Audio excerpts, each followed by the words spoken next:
Ikaw na bahala, Pastor. Amen. Maayong gabi sa tanan. Well, thank you so much. At ako po ay masaya na nakapunta po dito sa inyong lugar. Baka hindi niyo po alam, kamag-anak ko po, parientes si Manuel Vega. Ako po si Pastor Freddy Vega. So, I am actually excited. Your pastor is right. Actually po, medyo crucial itong schedule na ito sapagkat may biyahe po kami sa 29. At ito po yung mahabang biyahe. Ano po? So, but because I believe, pinag-pray po ito, yan po ang reason kung bakit talagang sa leading ng Panginoon nandito po ako. At ako'y nagpapasalamat sapagkat undeniably sa human side, sa human aspect, ito po ay dahil na rin sa aking pong matalik na kaibigan, sa aming pong mahal na kaibigan, si Pastor Larry Puntillas. So, nadama ko po sa heart po niya na talagang itong group of pastors na ito ay malapit sa kanyang puso. And that is the reason why ang kaantin po ng aking puso sa inyo. And I really appreciate yung mga pagkakataon na tayo po nagkakasama at nagkaka-fellowship. At ako po ay very eager and excited na makapunta po dito upang hindi ko naman alam na sa pagpunta ko rito, ipag may piyesta nyo pa ako, ano? Di ba? Parang piyesta po yata, tama po ba? Ang galing naman ng timing, ano? Ang galing ng timing at kala ko pang-welcome nyo po yun. Talaga palang piyesta po rito.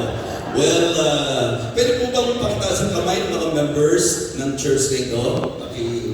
Wow! Amen! Thank you so much. Praise the Lord. Nariyo na po yung baba. Pastor Willie, thank you so much. Pastor Nathan, ganun din po kinanay. Magandang gabi po sa inyong lahat. So, ang mga totoong Baptist, ang paborito niyan, preaching. Amen? So, kaya po, dapat kung masaya po tayo, sa panahong tayo po yung maawit at sa ilang mga parte po ng ating pong programa, I believe ang dapat pinaka-masayang oras sa atin ay ang makikinig po tayo sa salita ng Diyos. Amen? Magapamati sa pulong sa Ginoo. Amen? So this time, I'd like to request everyone to please open your Bible in the book of 1 Thessalonians. 1 Thessalonians chapter 1. And I'll be reading the whole chapter, and I would like to request all of you to please follow me silently in your Bible as I read our text. Babasahin niyo po ang text natin. Kayo po ay susunod sa inyong pong mga Biblia sa patahimik na paraan.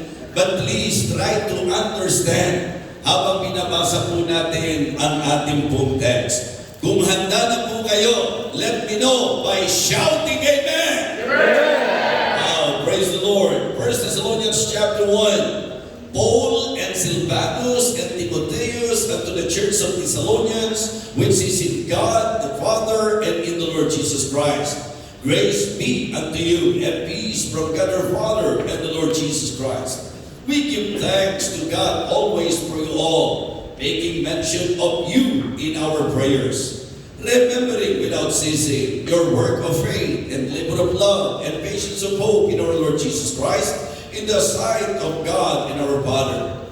Knowing, brethren, beloved, your election of God, for our gospel came not unto you in word only, but also in power and in the Holy Ghost, and in much assurance, as you know what manner of men we were among you for your sake. And you became followers of us and of the Lord, having received the word in much affliction with joy of the Holy Ghost, so that you were ensamples to all that believed in Macedonia and Achaia. For from you sounded out the word of the Lord, not only in Macedonia and Achaia, but also in every place. Your faith to get word is spread abroad, so that we need not to speak anything. For they themselves show us what manner of entering in we had unto you, and how you turned to God from idols to serve the living and true God. Verse number 10. And to wait for His Son from heaven, whom He raised from the dead, even Jesus, which delivered us from the wrath to come. Purihin po ang pagbasa natin ng salita ng Diyos. Let us go to Him in prayer. Let us pray. Our gracious, loving God, our Father in heaven, we thank you and praise you for your goodness, for your love. Thank you for saving us. Thank you for giving us eternal life. And this time, Lord, we want to approach the throne of your grace. May you bless us through thy word. Empower your humble servant. Panginoon, kinikilala mo po that without you, I can do nothing. Please, use me, O Lord. Gamitin mo po ako upang kausapin po ang bawat isa, upang pagpalain po ang bawat isa sa amin. Naway maging sensitive po kami sa pangungusap ng Banal na Espiritu.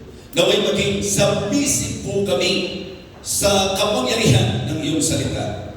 Thank you for this church. Thank you for Pastor Nathan. Thank you for all the members and even sa mga pastors na kasama po namin ngayong gabi ito.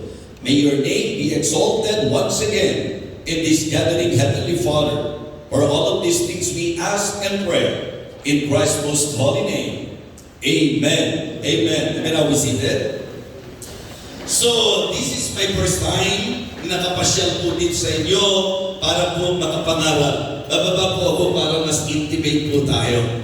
Kasi first time, gusto ko po mapipil ko po ang bawat isa po sa atin. Well, ang gusto ko pong i-point out ngayong gabi, considering na sa ating pagsasama-sama ngayon, first time po ito, gusto kong ibigay yung message na ang pinaka-intention ko po is to inspire us, mga kapatid.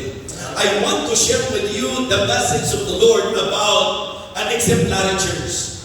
I want to share the qualities of an exemplary church. Yung bang mga katangian, yung kalidad, ang masasabi po nating church na may consider nating model, example, a pattern to follow, worth imitating. Yung church na masarap gayahin.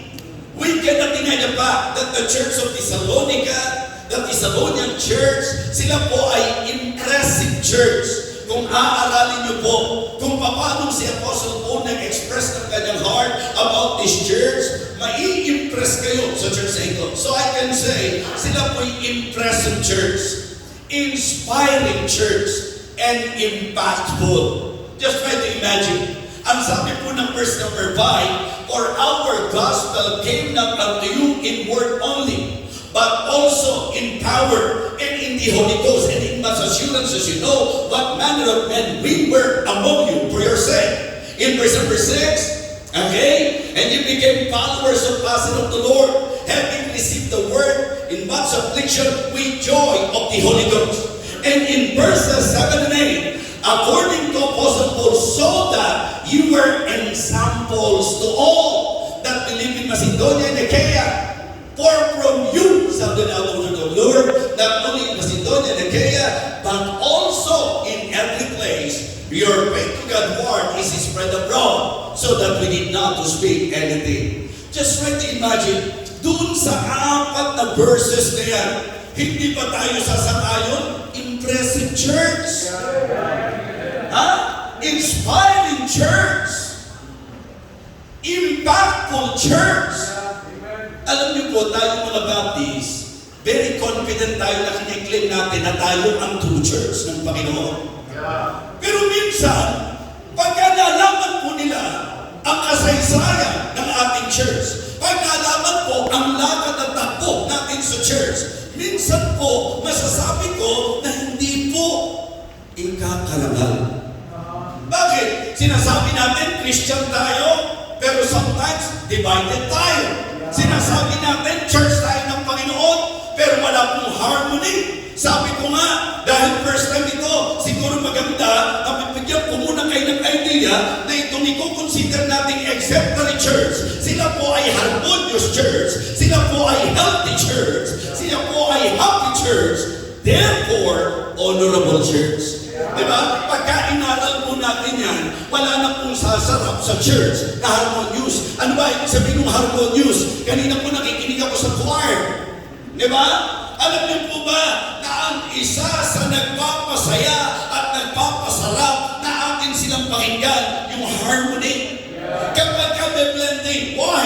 Sapagkat ang why ay may four voices, pero ang bawat boses hindi po nagpapagalingan, hindi po nagpapaligsahan, kundi sila po'y gumagana, umaawit ayon sa boses na para sa kanila, at ang epekto nito, ang resulta nito, ang outcome nito, harmony. Amen? The same thing in the church. Pagka hindi tayo nagkakanya-kanya, mahirap sabihin natin, "Uy, church kami ng Panginoon, masaya sa amin." Hindi kami mga magkasundo. Away dito, away doon. Ipagmamalaki mo ba ang church na ganyan ang dating? Mga kapatid, mga minamahal, I believe you will all agree with me na kung may papangarapin ka, if you are really a godly believer, ang magiging prayer mo, Lord, sana ang church namin maging harmonious. Diba?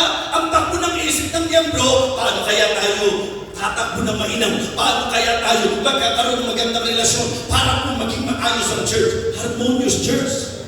Kasi pagka harmonious, healthy.